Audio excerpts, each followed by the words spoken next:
Okay, for the pre-seeding file, I would encourage you to do this because I've been trying to work with the NWCA and I can't seem to get forms off of there in a spreadsheet format yet. Still working on it.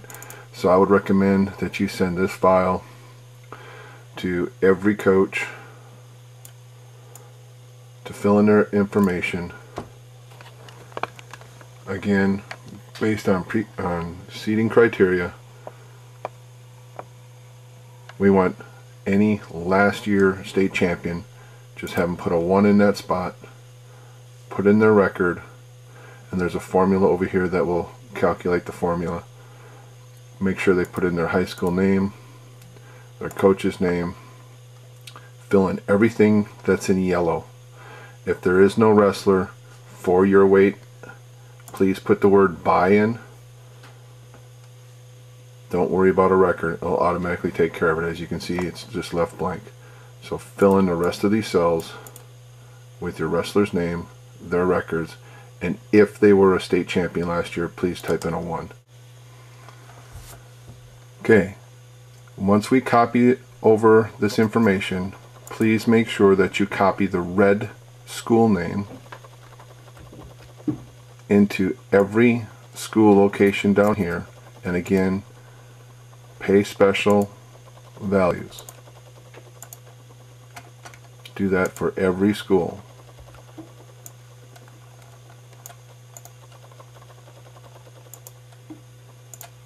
Some of you will notice that when you get your schools in, I have some of the data from last year, we just have to paste over it. So here's Coronado, who's new to this region, sectional, so I just paste special over it.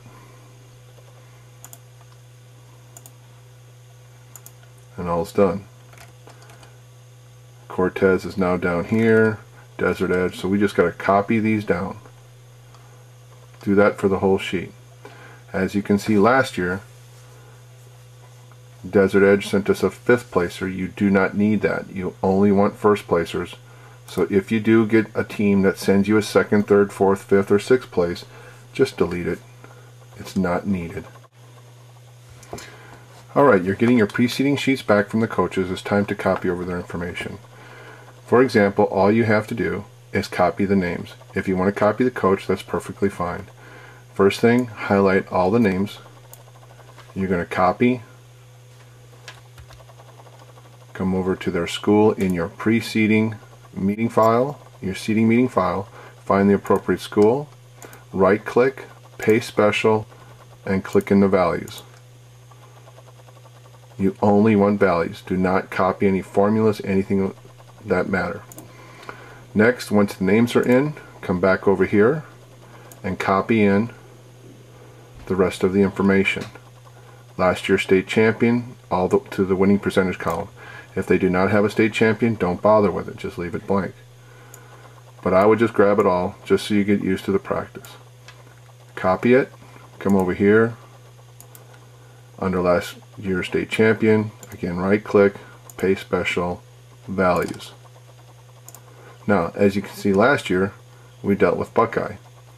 They gave us a 3rd place. We don't need a 3rd place. You don't need 2nd, 3rd, 4th, 5th, or 6th. If there's any other number in here besides a 1, just simply delete it. Do that for all the schools in their appropriate location in your seeding meeting file. Thank you. Okay, now what we need to do is you need to pre-seed all the teams. If you scroll to the right in your seeding meeting file, from columns N through W, they're taking all the schools in your region and they're picking out all the 106 pounders. All their information is coming to this one location. What you want to do is you want to simply copy all this data from O through W into Y through AG. Again, we're just going to copy column O through the W, winning percentages. Again, copy, then come to Y through AG, and again, right click, paste special, values only. Again, there are formulas here that are grabbing this information from the team rosters. You do not want formulas. You cannot sort formulas. So please make sure any pasting you do is paste special values. Click OK, and all these columns will fill up. Once that is done, we'll scroll to the right, and now we'll start working in sorting and pre-seeding. What you want to do here is you want to grab the first winning percentage, who's ever first, and highlight everything down to your last school. Go to Data, Sort.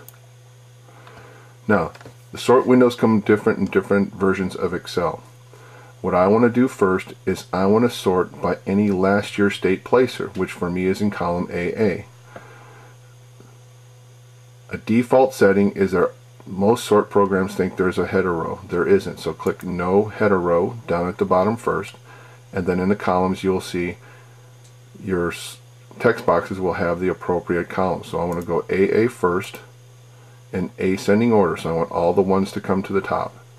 Then I want to sort by winning percentages, so my second sort is going to be AG, sorting the winning percentages in descending order. I click on that, OK, everything will be then sorted. There's our first, should show up here, your winning percentage will come all the way down.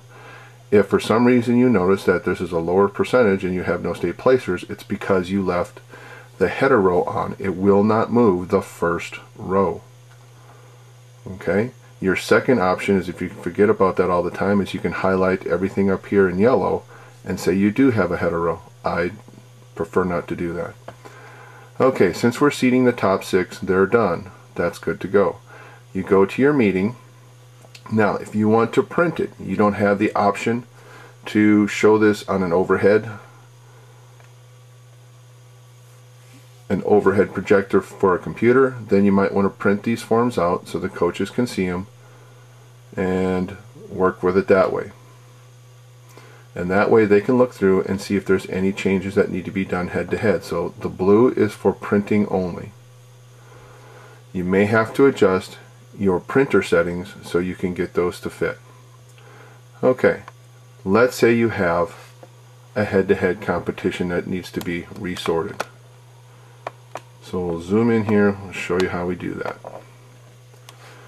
Okay, let's say we had that Chris from Liberty and Philip Williams wrestles. Since they are in the top 6 right now, those are the ones you are checking for. If Sierra Linda said, hey, wait, we beat Tyler Long from Mojave, doesn't matter. He's not in the top 6. Okay? Unless, in this case, you have 50-50, then he would have to be considered because he's tied. So he would be considered tied for 6, and then that will help head-to-head will help take care of those things. But if they're not in the top 6, head-to-head doesn't matter for anybody who's 7 through 16.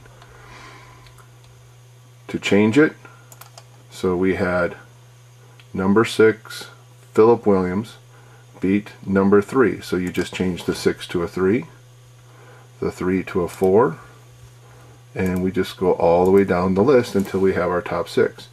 Highlight 1 through 6 is information, and just come up to the top of the screen and do a data sort A through Z, and your numbers are pre-sorted. Or you can go back up to the data sort window and do it that way.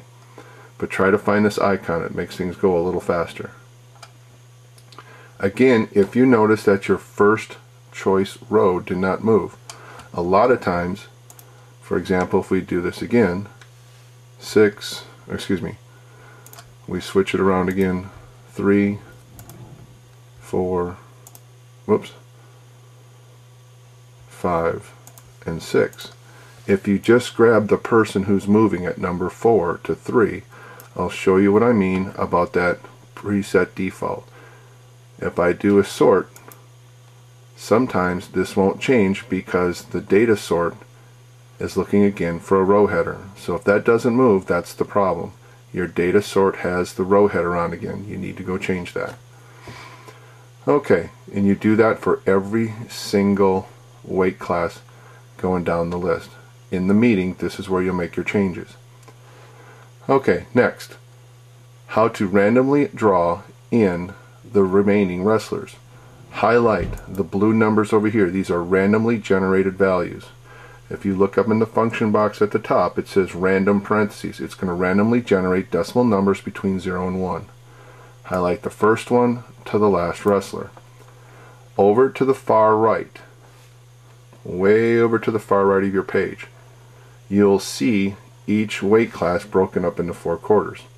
Here's what I would recommend that you do. You don't need to see the blue part, the blue headings. So at the bottom here is a vertical division in the lower right hand corner of your screen.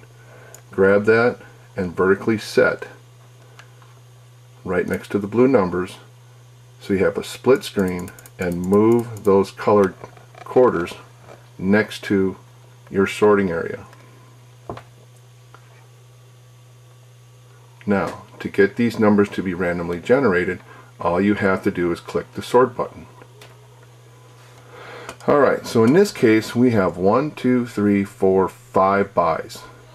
So you need to have 3 on top, 2 on the bottom, or 2 on top, 3 on the bottom. So here's how it works. Right now it's perfectly set up, but if it wasn't, all you have to do again is hit your sort A through Z button, and when you do that it will randomly generate numbers and resort these. It'll sort it and create new numbers. So when you see these numbers come up again, it doesn't look like they've been sorted. If I do this again, you'll see that it sorts and then changes the numbers real quick. But what this will do is it randomly drops in the buys. You'll notice that the seated wrestlers don't move. Mike, Corey, and I put this in, and we just felt if you click this 3 to 4 times, that's a random selection, then balance the buys. As you can see, in the top here, we don't have the proper buys. The second quadrant or second quarter doesn't have the appropriate buy. You can either hit sort until you get what you want, or you can resort just the upper half. Myself, since I'm trying to get done in a hurry, I just keep hitting the sort button. There we go. We've got 1 buy in the top quarter, 2 in the second quarter, 1 in the third quarter, 1 in the fourth quarter, and you move on.